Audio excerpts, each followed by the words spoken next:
Historia e profetit Shuaib a.s.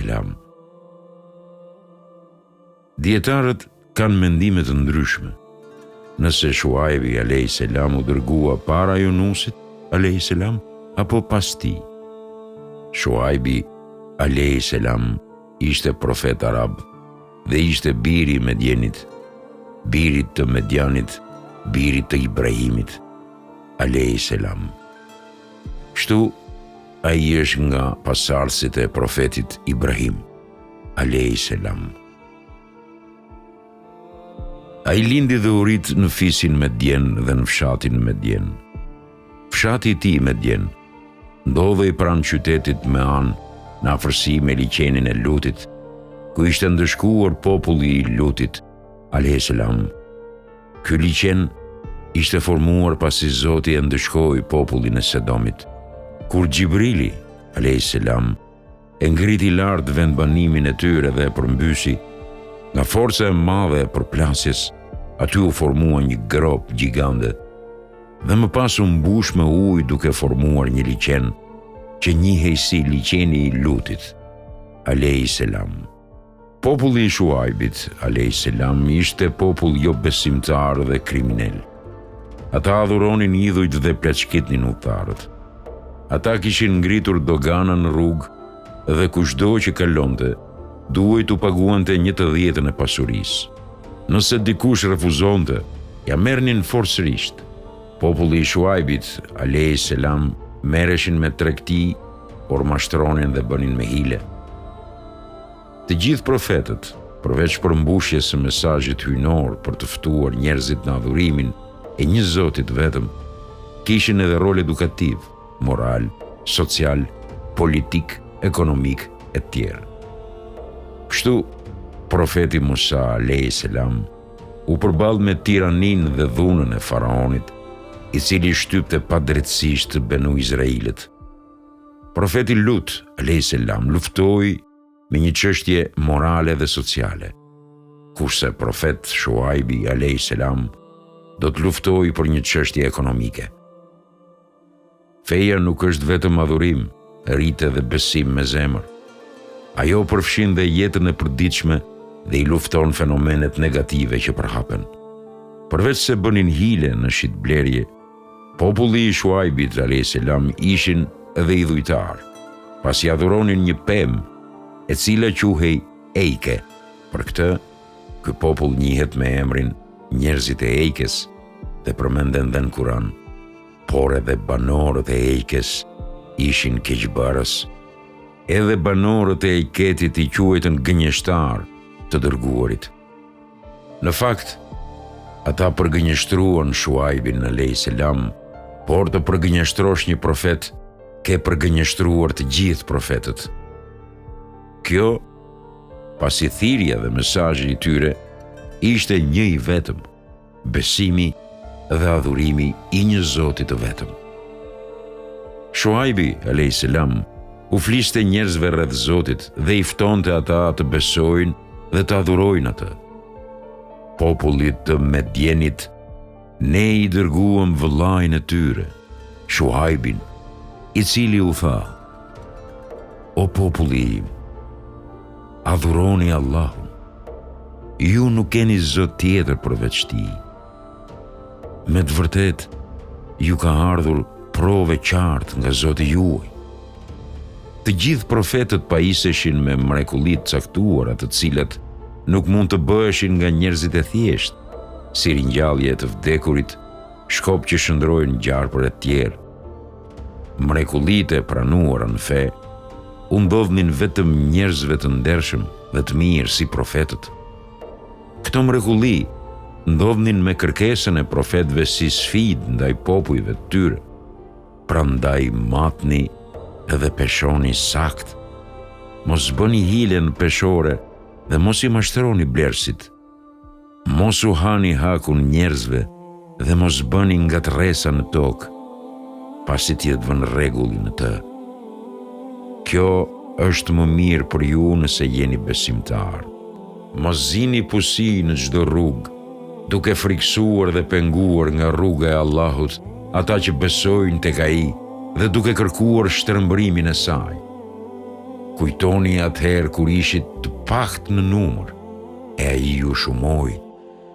Numri i tyre ishte shumë i ulët fillimisht dhe Zoti i shtoi.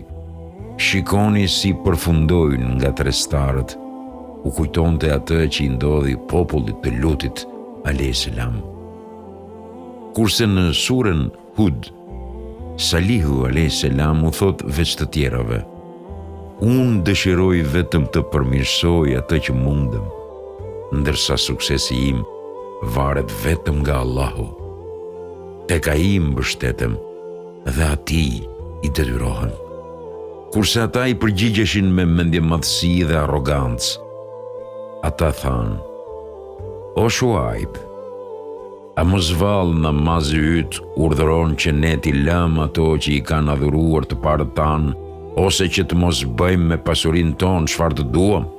Qenë ke një mend i butë dhe i drejti. Janë fjalë të cilat kanë jehon akoma në vendet dhe kohën ku jetojmë. A nuk kemi dëgjuar kush e di sa herë që njerëzit tanë të na thonë: e ç'na qenë ka kjo fe që përzihet në ekonominë dhe politikën e vendit? Një reagim i tillë e ka burimin tek populli jo besimtar i Shuaibit a.s. lidhur me fjalinë e fundit të ajetit: qenë ke një mend i butë dhe i drejt ti. Abdullah ibn Abbas i thot: e thanë për t'u tallur me Shuaibin. Kur konstatoi përqeshjet dhe talljet e tyre, Shuaibi a.s. filloi t'i paralajmëroi: o populli im, kundërshtimi ndaj meje let mos ju çojë kurse si që t'ju ndodh ajo që i ndodhi popullit të Nuhut, ose popullit të Hudit, apo popullit të Salihut. Mos harroni se edhe populli i Lutit nuk është larg prej jush. Ndëshkimi i popullit të Lutit a.s. ishte i freskët në mendjet e tyre. Kërkoni falje nga Zoti juaj e kthehuni me pendim tek ai. Me të vërtetë, Zoti im është mëshirëplot dhe gjithë dashuri. Nëse një grup mes jush beson në mesazhin me të cilin jam dërguar, ndërsa grupi tjetër nuk beson, duroni derisa Allahu të gjykojë midis nesh. Ai është gjykatësi më i mirë. Edhe pse i paralajmëroi dhe u foli mbi pasojat e mosbesimit, ata nuk zunë mend. Madje i përgjigjeshin me cinizëm dhe tallje.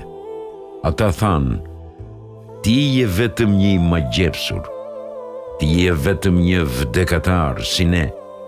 Në të vërtetë, ne mendojmë se ti je gënjeshtar. Andaj lësho mbi ne një copë nga qielli nëse thua të vërtetën. Tashmë fillojnë sfidat mes Shuaibit a.s. dhe popullit të tij. Është e njëjta metodë që kanë ndjekur edhe popujt e mparshëm me profetët e tyre. Paria arrogante e popullit të tij tha: o Shuaib, kthehuni në fen ton ose do t'ju dëbojmë nga qyteti ynë ty me gjithë ndjekësit e tu. Shuaibi tha: edhe pse urrejmë atë. Shuaibi a.s. e intensifikoi thirrjen dhe lutjen me qëllim që t'i shpëtojë nga dëshkimi. Por ata refuzonin sërish, madje nuk pranonin as ta dëgjojnë më. Kur Shuaibi a.s. i fliste dikujt për fen, ai e dëgjonte ish kujdesur. Në fund i thoshte që nuk kam kuptuar asgjë nga ato që më the, o Shuaib. Ai ja përsëriste sërish dhe përsëri e njëjta përgjigje. Thot Zoti në Kur'an lidhur me këtë: ata thanë: o Shuaib, ne nuk kuptojmë shumë nga ato që na thua ti dhe të konsiderojmë të dobët midis nesh. Sikur të mos ishte farefisi yt, do të kishim mbytur me gur.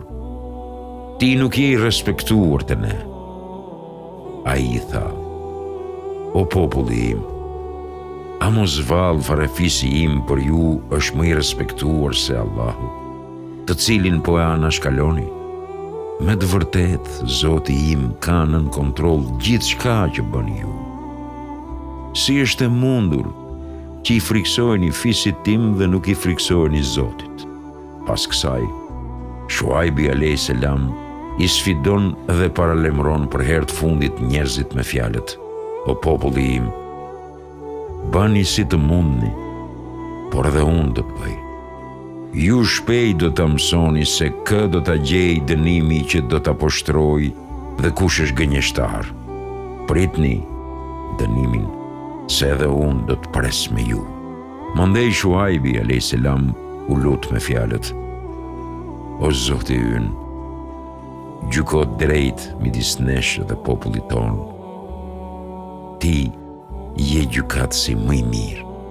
Kjo ishte një lutje që Zoti t'i jep të fund atij populli kokfort dhe të pabindur. Pas kësaj lutje, filloi dënimi i Zotit mbi popullin e Medjenit. Nuk ishte vetëm një lloj dënimi, por disa llojesh. Me këtë, sikur Zoti kërkon të na tregojë mbi fuqinë e Tij absolute për gjithçka. Ne pam se si Zoti e shkatërroi popullin e Adit me anë të erës, kurse fisi Ad u shkatërrua nga një furtunë shungulluese e rrept, të cilën Allahu a dërgoi atyre 7 net dhe 8 ditë pa rreshtur. Atëherë mund t'i vëreje njerëzit të përmbysur si trungjet e hurmave të kalbura, ashe ndonjë gjurmë të tyre. Kurse popullin e Shuaibit a.s. Zoti e shkatërroi me të kundërtën e erës. Dënimi filloi me ndaljen e erës, ku nuk lëvizte asgjë. Kjo gjendje vazhdoi për ditë të tëra. Ajri u paksua dhe mezi mbusheshin me frymë. Pas disa ditësh, njerëzit dallojnë një remota në fshatit tyre. Menjëherë burra, gra e fëmijë dolën dhe qëndruan në hijen e saj për t'u freskuar. Me të ulur, toka poshtë tyre filloi të lëkundej dhe të dridhej. Të gjithë ranë në gjunjë nga dridhjet. Mandej vjen Gjibrili a.s. dhe ulurin fort në vesh. Nga kjo, mbetën të gjithë të vdekur në vend. Ata vazhduan të mos e besojnë, prandaj i goditi dënimi i ditës së hijes.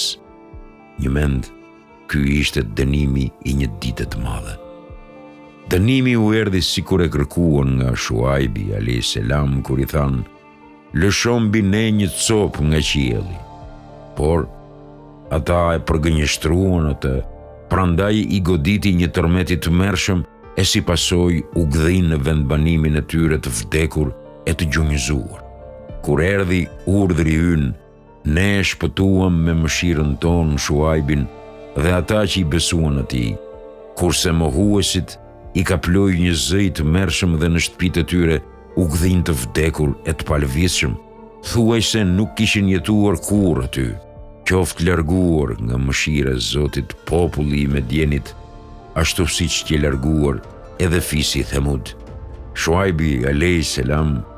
qëndroi diku larg popullit të tij, të cilin e kishte kapluar ndëshkimi, dhe me dhimbje tha: O populli im, unë ju solla shpalljet e Zotit tim e ju këshillova. Prandaj pse të hidhrohem për popullin e pafe? Pasi përfundoi dënimi, profeti Shuaib a.s. bashkë me besimtarët e tij u kthyen në vendbanimet e popullit të tij, të cilët nuk ishin shkatëruar. Ai jetoi në Medjen, ku njerëzit filluan ta popullojnë sërish. Shumica e tyre tashmë ishin besimtar. Jo besimtar ishin vetëm ata që u vendosen Medjen nga vendet përreth. Është pikërisht ky vend, Medjeni, vendi ku Musai a.s. qëndroi për disa vite.